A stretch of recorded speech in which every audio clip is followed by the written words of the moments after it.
financiera y económica, siempre objetiva y oportuna. Lo más importante para nosotros es informarle los acontecimientos más relevantes del día a día. El Financiero Noticias, de lunes a viernes, 6 de la tarde.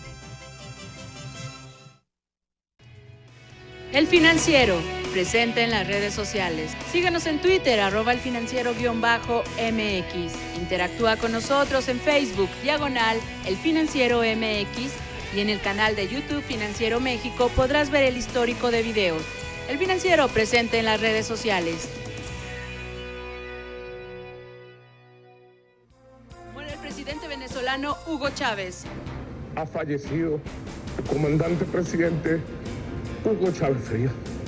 Dow Jones bate su récord histórico. Javier Arrigunaga es el nuevo presidente de la Asociación de Bancos de México. La Unión Europea intenta limitar el pago de bonos. El Salón del Automóvil se enfrenta a la crisis europea. Nicolás Maduro expulsa al agregado militar. México, Colombia y Bolivia son los países con mayor producción y tráfico de drogas.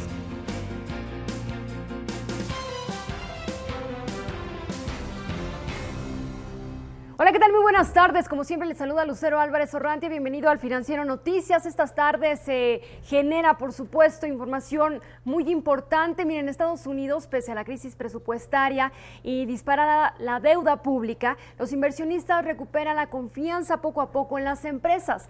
Le cuento que este martes el medidor bursátil Dow Jones, que agrupa pues a las 30 grandes compañías estadounidenses, sobrepasó los 14.164 puntos con que cerró el 9 de octubre del 2007, el máximo alcanzado hasta la fecha al final de una sesión. Y bueno, pues esta tarde nos acompaña en el estudio el analista bursátil Felipe Sánchez, quien nos da su opinión en torno a estos 14.164 puntos. Felipe, un número muy significativo. Muy buenas tardes. ¿Qué tal, Lucero? ¿A qué se debe este ascenso y bueno, en qué repercute a los mercados? Bueno, precisamente el índice Dow Jones quedó hoy en la Bolsa de Nueva York en 14.254 puntos, superando el máximo de 2007 de octubre, y es un hecho muy significativo. Prácticamente cambian las expectativas que había entonces en el 2007, hace 5 años y 5 meses, y eso significa que entonces en aquella época estábamos a un paso de la crisis subprime hipotecaria de bienes raíces. El panorama se veía negro, se veía oscuro, y ahora prácticamente esa situación, esa expectativa ha cambiado, se torna positiva, el consumidor está gastando, la inflación está controlada, la política monetaria de la Fed sigue siendo expansiva, sigue inyectando dinero a la economía, y eso provoca que los inversionistas se sientan confiados, la confianza del consumidor está subiendo, y las expectativas son muy distintas de las que teníamos hace 5 años y medio. Entonces, eso es lo que motiva que el índice Dow Jones marque un nuevo máximo, y yo creo que son buenas noticias. Felipe, hace unos momentos platicábamos acerca de que a los inversionistas no les importó el llamado secuestro presupuestal. ¿A qué se debió? Realmente sí es un tema preocupante. Este secuestro presupuestal significa que se va a recortar del gasto del gobierno 85,000 millones de dólares en un plazo de aquí, entre marzo y septiembre de este año.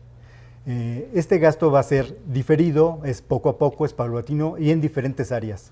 Sin embargo, no ha impactado mucho en los mercados porque los mercados están viendo otra cosa. Lo que los mercados están viendo es que la economía se está recuperando, que los datos son buenos, el empleo poco a poco comienza a descender, la tasa de desempleo, y el gasto del consumidor pues está, digamos que sólido. Hay un crecimiento moderado en la economía y ya no tenemos un panorama tan oscuro, ¿no? Y bueno, en esta situación, sobre los 14.164 puntos, ¿en qué benefician a México? Yo creo que es una muy buena señal para los mercados, no solo para los mercados de Nueva York, sino para los mercados mexicanos y para la economía en general. Cabe recordar que los mercados financieros y el índice Dow Jones y todo esto son un mecanismo de descuento de lo que va a pasar hacia adelante. Los inversionistas ahora lo que están viendo es que la economía tiende a recuperarse y comienzan a adelantar y a tomar posiciones. Yo creo que eso quiere decir que en México, si bien no va a ser boyante la economía, que puede haber algunos tropezones, pero que la economía se va a recuperar y se va a seguir recuperando en lo que resta del año. Felipe, bueno, pues sin duda este tipo de noticias son como una especie de aliento para los inversionistas. Muchas gracias por acompañarnos esta tarde. Gracias, con mucho gusto. Muchas Hasta gracias, luego. muy buenas tardes. Bueno, nosotros continuamos con más información precisamente de Estados Unidos. Le cuento que el Instituto de Gerencia y Abastecimiento pues indicó que el índice del sector de servicios subió a 56 en febrero. Los nuevos pedidos y también la demanda de exportación impulsaron el crecimiento de ese sector. Bueno, también le cuento que la subsecretaria del Tesoro de Estados Unidos, Lil Brainard, dijo que las economías emergentes con tipos de cambio intervenidos podrían afectar el crecimiento de otros países a través de sus políticas monetarias. La funcionaria llamó a que todas las economías emergentes y también avanzadas de los países del grupo de los 20 se ajusten a su compromiso de no intervenir los tipos de cambio para hacer que sus economías sean más competitivas. Y según Alberto Gómez, quien es economista de Banamex, la fortaleza del peso frente al dólar es una tendencia que lleva solo un año, por lo que no provoca una menor competitividad en exportaciones o importaciones del país con respecto a otros mercados. Si vemos el comportamiento del tipo de cambio en una perspectiva amplia, realmente la apreciación de México vis a vis nuestros principales competidores no ha sido tan fuerte. Ha sido fuerte en los últimos meses, pero en los últimos 2 o 3 años prácticamente no se ha dado. Entonces, realmente en términos relativos México no ha perdido competitividad, al contrario, la ha ganado. Mientras tanto, la Asociación de Bancos de México está estrenando nuevo presidente. Se trata de Javier Arrigunaga, quien es director general del grupo financiero Banamex, quien fue también electo por unanimidad de los miembros de la asamblea de este gremio. Arrigunaga asumió la presidencia de la ABM asumirá la presidencia el próximo 25 de abril en la inauguración número 76 de la Convención Bancaria en Acapulco, Guerrero. Arrigunaga Gómez del Campo incursionó en el sector financiero desde 1995 al ser el primer director del FOBAPROA, pero fue hasta el 2002 cuando entró formalmente a la banca a través del grupo financiero Banamex. Es licenciado en Derecho por la Universidad Iberoamericana y estudió también una maestría en Finanzas en la Universidad de Columbia. Bueno, le cuento que el Mexican Housing Day está a 2 días de llevarse a cabo en la ciudad de Nueva York. El analista Eduardo Torres habló con el financiero, por supuesto, sobre el mercado de la vivienda en el país. Escucha. El mercado se encuentra en un buen momento y con los productos adecuados me parece que va a seguir creciendo de manera importante en todos los segmentos. Torres adelantó que para los inversionistas el sector mexicano de vivienda es un área de oportunidades bastante grande. Toda esta inversión que puede haber en infraestructura y en servicios me parece que puede ser muy atractiva, muy relevante y que incluso en algunas ciudades, en algunos segmentos, podría superar a lo que se hace en vivienda. Entonces yo creo que el mercado mexicano ofrece en general grandes posibilidades de mediano plazo. Y bueno, el principal objetivo de este evento que se estará realizando el 7 y 8 de marzo, pues es promover la inversión para el sector de vivienda en México entre los inversionistas nacionales y también internacionales. Y mire, en enero de este año, la inflación anual en México fue la quinta más alta registrada en la Organización para la Cooperación y el Desarrollo Económico, al ubicarse en 3.3%. La inflación del país fue resultado de un aumento de 5.6% en los precios de la energía y de 5.4% en de los alimentos con relación a diciembre pasado. Mientras tanto, la confianza del consumidor cayó 4.81% en el mes de febrero. Y los recortes de tiempo y personal anunciados por las oficinas de aduanas y protección fronteriza de Estados Unidos, que entraron en vigor el 1 de marzo, ocasionarán esperas de hasta 6 horas para cruzar mercancías al vecino país. En algunos sectores, como el de transporte de carga, podría impactar hasta un 50% de sus ingresos. En la frontera de Baja California con California, circulan diariamente 2,000 camiones de carga y 1,000 vacíos, con operaciones comerciales que tienen un valor de más de $20,000 millones cada año. Y los productores mexicanos de tomate rojo tendrán que pagar pues un mayor precio de referencia para exportar a Estados Unidos en lugar de que se les apliquen cuotas compensatorias como lo habían pedido sus similares de Florida. Basados en el convenio firmado entre ambos países, que entró en vigor el 4 de marzo del 2013, los precios de referencia aumentarán 0.172 centavos de dólar por libra a 0.245 centavos para este verano. Y Gerardo Soria, quien es el presidente del Instituto del Derecho de las Telecomunicaciones, presentó en la Cámara de Diputados las pruebas donde presuntamente demuestra que el presidente de la Comisión Federal de Telecomunicaciones, Moni de Swan, utilizó recursos públicos de manera irregular.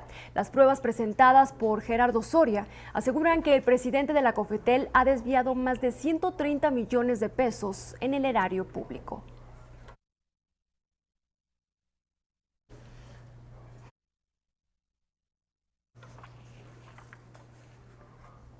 Bueno, le comento que las pruebas que sustentan la denuncia del presidente del IDET pues fueron presentadas ante la diputada Lilia Aguilar, integrante de la Comisión de Radio y Televisión del Partido del Trabajo. Aguilar presentó la denuncia hace poco ante la Secretaría de la Función Pública. Y en otra información, la defensa legal de Elbester Gordillo impugnó el auto de formal prisión de la maestra y pidió a un tribunal unitario de circuito que revise el expediente. En los próximos días, el recurso será enviado a un tribunal de alzada que analizará el caso en los próximos meses. El día de ayer, Alejandro Caballero Bertis, juez sexto de distrito, aseguró que el Ministerio Público Federal aportó las pruebas necesarias para instruirles un proceso formal. Gordillo fue culpada de realizar operaciones con recursos de procedencia ilícita y también delincuencia organizada. El juez Bertis también dictó auto de formal prisión en contra de Isaías Gallardo Chávez y también José Manuel Díaz Flores, además de Nora Guadalupe Ugarte. Integrantes de la Coordinadora Nacional de Trabajadores de la Educación marcharon del Zócalo capitalino hacia la Residencia Oficial de Los Pinos en rechazo a la reforma educativa y también en rechazo a la designación de Juan Díaz de la Torre como secretario general del Sindicato Magisterial. Y la Presidencia de la República dio a conocer la foto oficial de Enrique Peña Nieto como presidente de México. Según el portal de transparencia del gobierno de la República, pues esta fotografía que usted tiene en pantalla le costó al erario 376,420 pesitos. La sesión a cargo del fotógrafo Héctor Armando Herrera se realizó el 31 de diciembre, pero fue hasta el día de hoy que la presidencia pues dio a conocer esta imagen a través de su cuenta de Facebook. Y antes de hacer una pausa comercial, nos vamos con las bolsas de América y del mundo. Esto es El Financiero Noticias.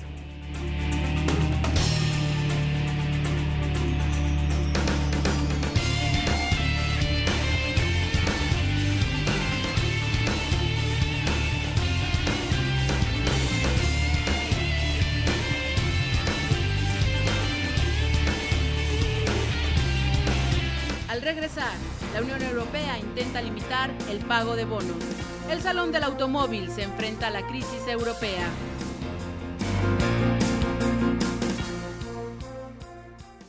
El Financiero tiene una nueva imagen. La información financiera y económica siempre objetiva y oportuna. Lo más importante para nosotros es informarle los acontecimientos más relevantes del día a día. El Financiero Noticias, de lunes a viernes, 6 de la tarde. ¿Te interesa nuestro ejemplar impreso, edición digital o hemeroteca virtual? Contáctanos al 52 27 76 59 o al correo electrónico contacto@elfinanciero.com.mx. El Financiero, más cerca de ti. El Financiero, presente en las redes sociales. Síguenos en Twitter, @elfinanciero_MX. Interactúa con nosotros en Facebook, /El Financiero MX. Y en el canal de YouTube Financiero México podrás ver el histórico de videos. El Financiero, presente en las redes sociales.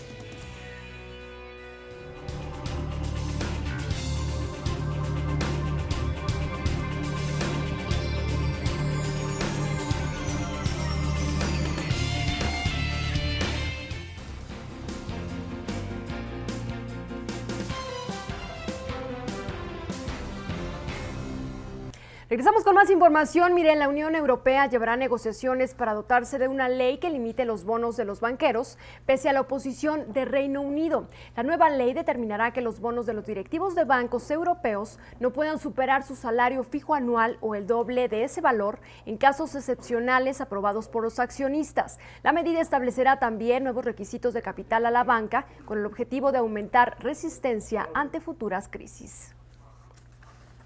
Y la Comisión y el Banco Central Europeo no consideran necesarios más fondos para el rescate de la banca española.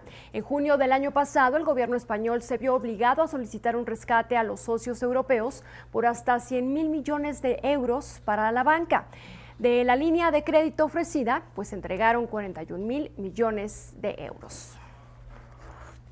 Y el banco español Bankia prevé ya que a partir del 2015 puede iniciarse la privatización de la entidad financiera. También anunció que podrá comenzar a repartir dividendos en el 2014 a los accionistas conforme el plan estratégico aprobado por la Comisión Europea para el saneamiento de la entidad. Y miren, Ginebra, el Salón del Automóvil, abrió sus puertas este martes, pero el espectáculo comenzó en medio de un clima de pesimismo para el sector.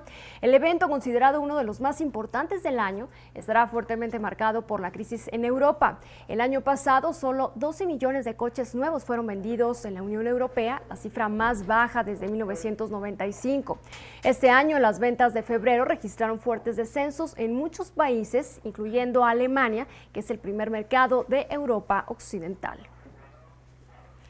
Y Petróleos Mexicanos informó que en enero produjo un promedio de 440,000 barriles diarios de gasolinas automotrices, un 5% más respecto a la cifra obtenida pero en el año pasado. Las importaciones de gasolina ascendieron a unos 275,000 barriles diarios.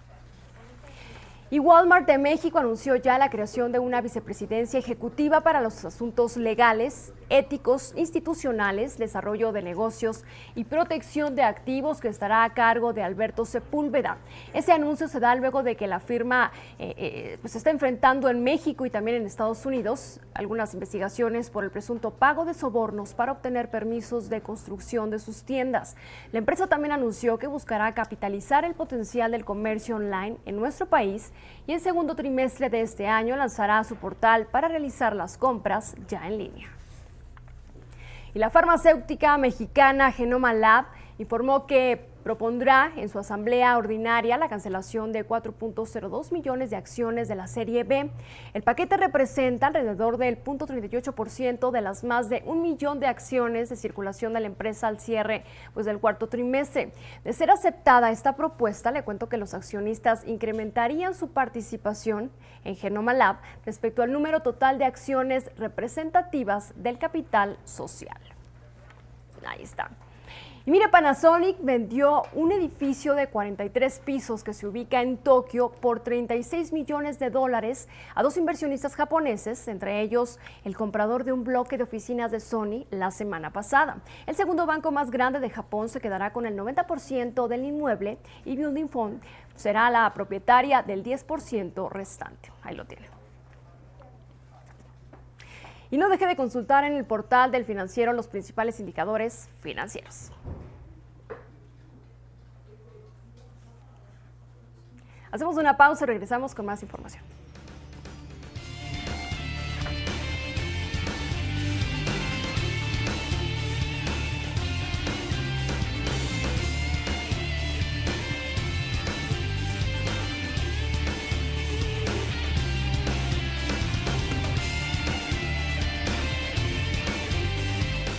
Al regresar, Nicolás Maduro expulsa al agregado militar.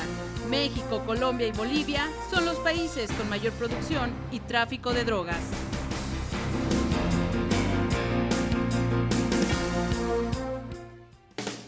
¿Te interesa nuestro ejemplar impreso, edición digital o hemeroteca virtual? Contáctanos al 5227-7659 o al correo electrónico contacto@elfinanciero.com.mx. El Financiero, más cerca de ti. El Financiero, presente en las redes sociales. Síguenos en Twitter, @elfinanciero_MX. Interactúa con nosotros en Facebook, /El Financiero MX. Y en el canal de YouTube Financiero México podrás ver el histórico de videos. El Financiero presente en las redes sociales. El Financiero tiene una nueva imagen. La información financiera y económica siempre objetiva y oportuna. Lo más importante para nosotros es informarle los acontecimientos más relevantes del día a día. El Financiero Noticias, de lunes a viernes, 6 de la tarde.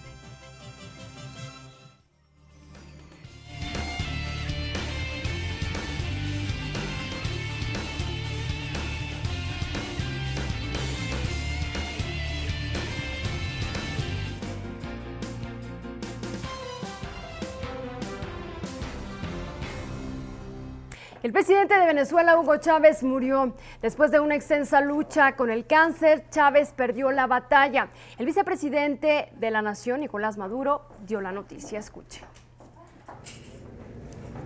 Recibimos la información más dura y trágica que podamos transmitir a nuestro pueblo.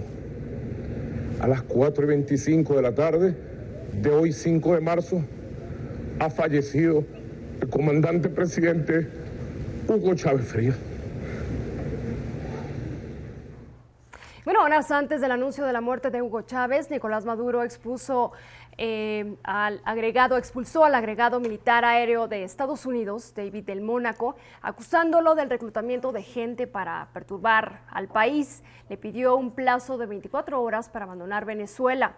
En un mensaje dado a conocer por Telesur, Maduro acusó a Estados Unidos de planes conspirativos nacionales e internacionales. Dijo que el presidente Hugo Chávez le inocularon la enfermedad que padecía. Él manifestó públicamente su visión sobre este tema. Y nosotros no tenemos ninguna duda que los enemigos históricos de nuestra patria buscaron el punto para dañar la salud de nuestro comandante. En su momento histórico ya tenemos bastantes pistas sobre este tema, pero es un tema muy serio desde el punto de vista histórico que tendrá que ser investigado por una comisión especial de científicos.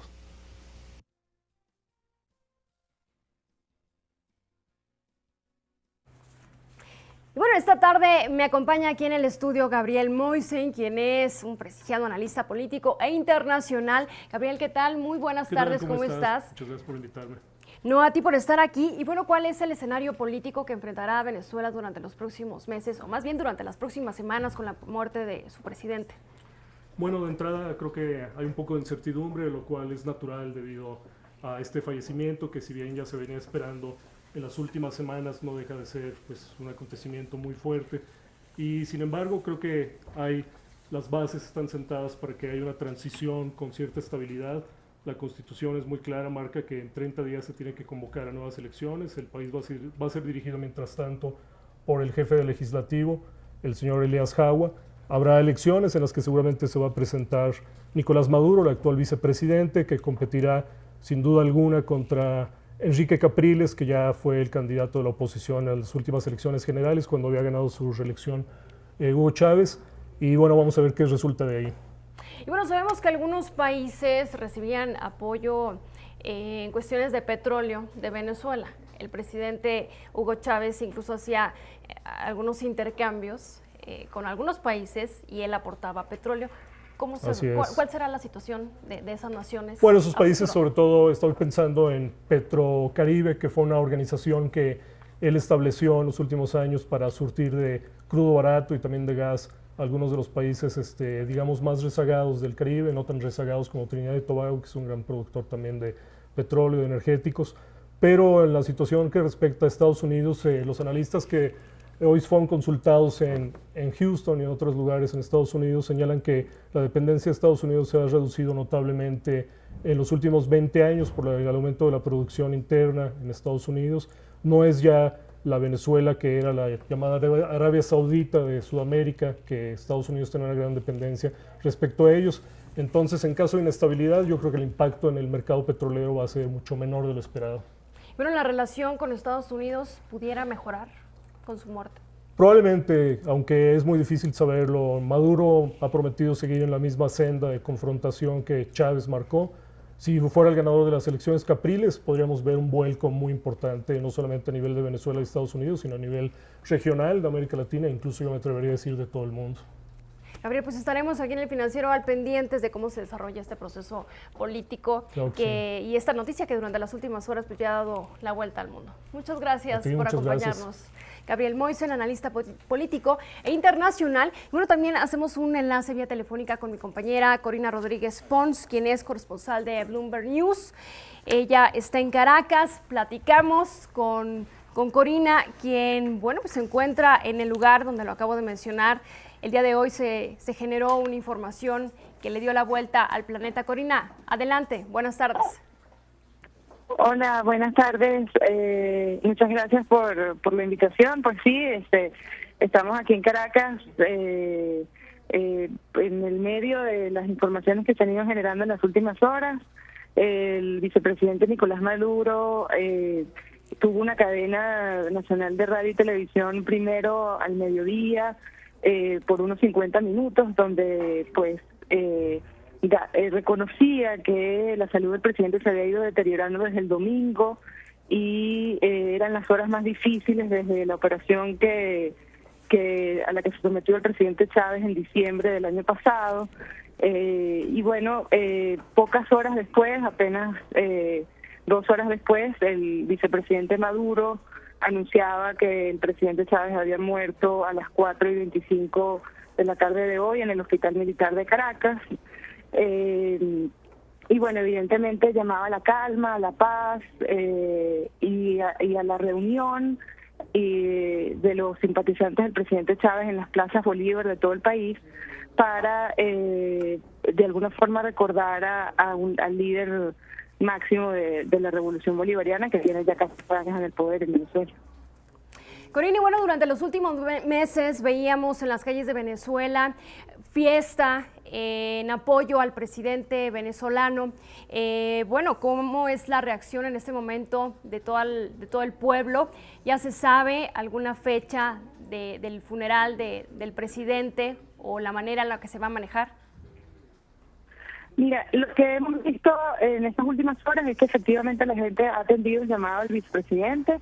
Los simpatizantes del presidente Chávez se han acercado a las plazas Bolívar, por lo menos en la Plaza Bolívar de Caracas ya hay seguidores de Chávez, pues de alguna forma recordando al líder. Y tenemos que decir que es una noticia que sorprende, y podemos decir que sorprende a los venezolanos porque en las últimas semanas nosotros habíamos ido recibiendo información de que el presidente había superado la operación, de que se venía una segunda fase de recuperación, que el presidente estaba ya de hecho comenzando a recibir quimioterapia, que de alguna forma los médicos decían que para poder recibir de nuevo quimioterapia pues tenía que haber superado esa infección respiratoria que padeció luego de la operación, que es la 4ª operación a la que se sometió el presidente Chávez. Y hemos visto, de hecho, en las últimas 2 semanas comenzaron a salir algunas encuestas que indicaban que la gente confiaba en la recuperación del presidente.